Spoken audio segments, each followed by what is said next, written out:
had some problems because the subject I did counted as both a philosophy and a politics subject, and I wasn't sure which way I wanted my major to go. I thought it would be a good subject to take, but then the next year when I decided I did want to major in philosophy, the subject was no longer counted as part of the philosophy subject group, and therefore they told me I couldn't major in philosophy anymore because I hadn't met the prerequisites to move on into third year. What could you do? Well, I looked on the portal because I was trying to enroll in third year subjects, and it just told me that I couldn't because I hadn't met the second year requirements. So I went to the Arts Student Centre and told them about my problem. At first, at the front desk, I was just kind of directed to the handbook online, which I had looked at, and they just told me that no, you haven't met the requirements. And then I tried to explain myself and saying that last year it was counted if you looked at an old handbook, and eventually I had an appointment with a student advisor when I then had to explain myself again, and then they just kind of told me that they weren't sure what had happened and that if I had problems I should go and talk to the head of the School of Philosophy, but I should just go to the classes and maybe the system would resolve itself. And I suppose the system eventually did resolve itself because I have since graduated from arts. So there was just a lack of communication. I was never told what was going on, what was happening, but I assume it was all okay because I've since graduated. What do you think caused the issue? You've mentioned communication. What do you mean by communication? Lack of communication. Yeah, exactly. There was no indication at all on the internet that the handbook had been changed, so that my subject was no longer counted as a philosophy subject. I mean, I understand that not many people would have been in the same situation as I was, but just no one really knew what to do with me, and they just all kind of fobbed me off to someone else, just like another area of authority, to the extent where they just told me to go talk to the head of the philosophy school, who obviously doesn't, really deal with such systematic issues. And so I suppose just communication between the departments and just letting me know what was going on. So who did you approach when you wanted to make the change? Well, I submitted all of my forms on time to the arts faculty, and then when it was getting close to the start of semester and I wasn't sure which faculty I was in for the next semester, I approached biomedicine to ask what had happened, and they threw me over to arts, and then arts said it was an issue of a supplementary exam that I was still waiting for the results for, so they threw me to the maths department, who then threw me back to biomedicine. So it was a real just, getting shuffled between each department, and nobody was taking responsibility for my problem. When you approached each different faculty, what happened there? Well, I'd have to start over with my story and what the situation was and all the previous steps I'd taken to get to that point. And then it was like starting anew with each person. What was that like for you? It was incredibly frustrating. So what did you do? I spent a lot of time in queues and on the phone because it was the start of semester, so the lines were crazy.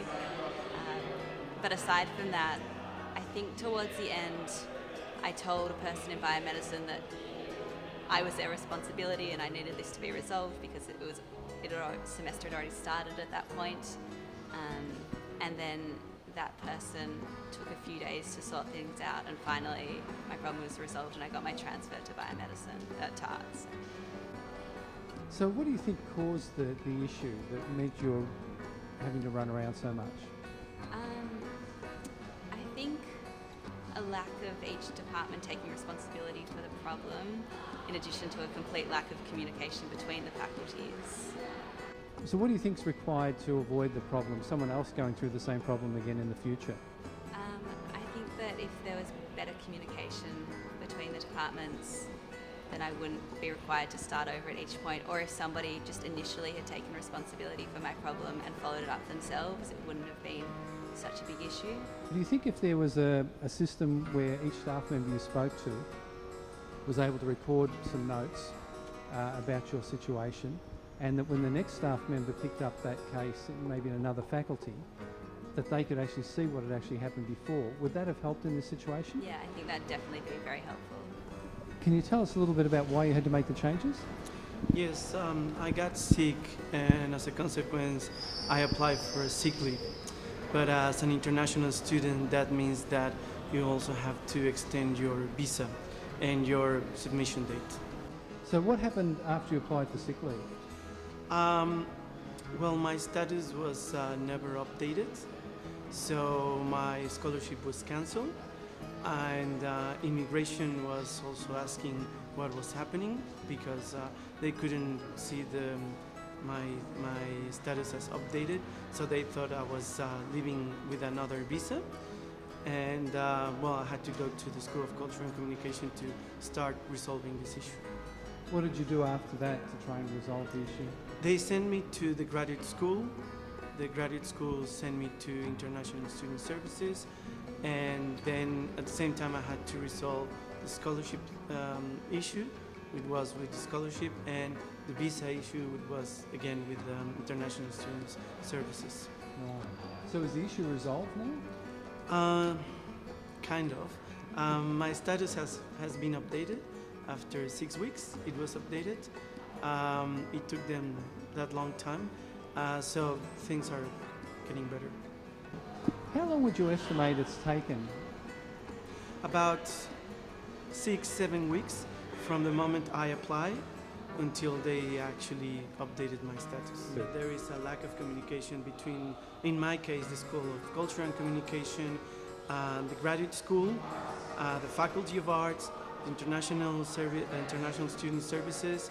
So it's yeah, too many people. I had to tell over my story over and again every time I went to a new place, or every time they sent me to another office. I had to do it. I had to explain, I had to give my student number, say what the situation was, and of course they all were frustrated and disappointed because I was telling them, oh, the School of Culture and Communication sent me to you guys, then they sent me to another office, and so on. Right. So what do you think contributed to this merry-go-round that you seem to have been on? Well, I hope in the future there is a much better communication between faculty, graduate school, the department, and of course the International Student Services.